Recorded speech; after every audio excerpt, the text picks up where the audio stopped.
You open your phone. A headline about tension somewhere in the world flashes across the screen. Your chest tightens for a second. You close the app. You don't think about it again until tomorrow when a new headline does the same thing. This reaction feels modern. It isn't. It's one of the oldest patterns in human history, and it comes from a strange, uncomfortable truth about how militaries, governments, and even your own mind actually prepare for danger. They don't prepare for the next war, they prepare for the last one. Here's the strange part. This isn't a metaphor. It's a documented, repeating pattern across centuries of military history.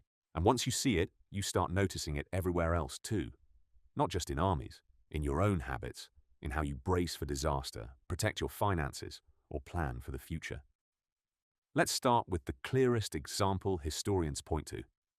After the First World War, France had just survived 4 years of brutal trench warfare, millions dead, an entire generation shaped by static lines, barbed wire, and defensive positions that held for years at a time. So what did French military planners do next? They built the Maginot Line, a massive, heavily fortified wall of concrete bunkers and artillery positions stretched along the border with Germany. It was designed, brilliantly, to refight the war that had just ended. There was just one problem. The next war wasn't going to be that war. In 1940, German forces didn't smash into the Maginot Line at all. They went around it, through the Ardennes forest, a route French planners considered too difficult for tanks to pass. Using fast-moving armored divisions and coordinated air support, a strategy historians now call blitzkrieg, they defeated France in about 6 weeks. 6 weeks after France had spent nearly 2 decades and a fortune preparing for exactly the wrong fight. Why does this keep happening? You'd think the people in charge of national defense would be the last people to make this mistake, but that's exactly backwards. The people most experienced with the last war are often the ones most likely to prepare for it again. Historian Barbara Tuchman, in her account of the outbreak of the First World War, described military leadership on multiple sides, walking confidently into a new kind of industrialized combat while still thinking in terms of cavalry charges and short, decisive battles, patterns drawn directly from the wars before it. Experience, it turns out, isn't just knowledge. It's also a filter that quietly tells you what to expect next. This is where psychology enters the picture and where the story stops being about generals and starts being about you. Psychologists Amos Tversky and Daniel Kahneman spent years studying how people judge risk and probability, and one of their most famous findings has a name: the availability heuristic. Your brain doesn't calculate the likelihood of future events using cold statistics. It reaches for whatever example comes to mind most easily, usually the most recent, most vivid, or most emotionally intense one it has access to. If the last major threat looked a certain way, your mind quietly assumes the next one will look similar too. Not because that's rational, because that's what's available. Think about what that means for an institution making decisions about the future. A country doesn't fear war in the abstract. It fears the last war, replayed with better equipment. A military doesn't train for combat in general. It trains, disproportionately, for the version of combat its commanders personally lived through or studied most closely. And when the next conflict inevitably looks different, the gap between preparation and reality becomes obvious only after it's too late to matter. You can see this pattern stretch back much further than the 20th century. Military historians studying the years leading into major European wars have repeatedly documented commanders relying on tactics and formations that worked spectacularly in the previous conflict, only to watch them fail against opponents who had already adapted. Cavalry charges that won battles decades earlier became suicidal against machine guns. Fortress walls that withstood earlier siege weapons crumbled under new artillery designed specifically to defeat them. Each generation of defenders built their strongest walls exactly where the last attacker had struck, and each new attacker naturally struck somewhere else.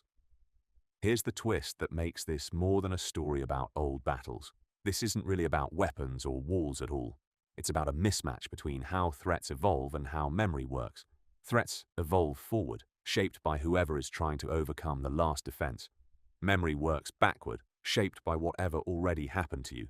Every time a society braces harder against the exact shape of its last wound, it becomes, paradoxically, a little more exposed to a wound of a different shape. And this pattern isn't limited to armies. Economists studying financial crises have noted something remarkably similar. Regulators consistently build the strongest safeguards against the specific type of crash that just occurred, tightening rules around whatever mechanism failed last time. And the next crisis, more often than not, arrives through a mechanism nobody was watching closely, because it wasn't the one that hurt everyone the time before. So why does this matter to you, someone almost certainly not commanding an army or regulating a bank? Because your own mind runs on the exact same operating system. Think about the last time something genuinely blindsided you. A job loss, a relationship ending, a financial setback. There's a good chance that in the aftermath, you didn't just process what happened. You quietly rebuilt your defenses around that specific shape of pain. You became more guarded about the exact thing that hurt you last, more alert to that particular warning sign, more prepared for that particular betrayal, which makes sense. Except life, like war, rarely repeats itself in identical form. The next disruption, if it comes, will very likely wear a different face, and the version of you so carefully armored against the last one may not even recognize the new one approaching from a completely different direction. This is why watching the news and feeling your chest tighten isn't really about the specific headline in front of you. It's your mind doing exactly what militaries have done for centuries. Scanning the present for the shape of the last danger it remembers, bracing against a replay, even when replays are rarely how history actually works. None of this means preparation is pointless. The instinct to learn from the past is, in most cases, exactly what keeps individuals and institutions alive long enough to adapt at all. The problem isn't remembering the last war. The problem is mistaking memory for prophecy, treating the last shock as a blueprint for the next one instead of just one data point among many. Unpredictable, unrepeated. The most resilient militaries throughout history, and arguably the most resilient people, share one trait in common. They study the last conflict carefully and then deliberately ask a harder question. Not, how do we make sure this never happens again, but what would have to be different for us to miss the next one entirely? That single shift, from refighting the last war to imagining the next unfamiliar one, is often the difference between an institution that survives change and one that gets quietly outflanked by it. The way an entire fortified borderline gets rendered irrelevant the moment someone simply walks around it. So the next time you feel that familiar tightening in your chest at a headline, or the next time you find yourself over-preparing for a version of hardship you've already survived once, it might be worth pausing to ask a different question. Not what already happened to you, but what hasn't yet, and whether you'd even recognize it if it came from a direction you never thought to guard. You open your phone, a headline flashes across the screen, and for the first time, instead of bracing for the last war all over again, you wonder what the next one might actually look like.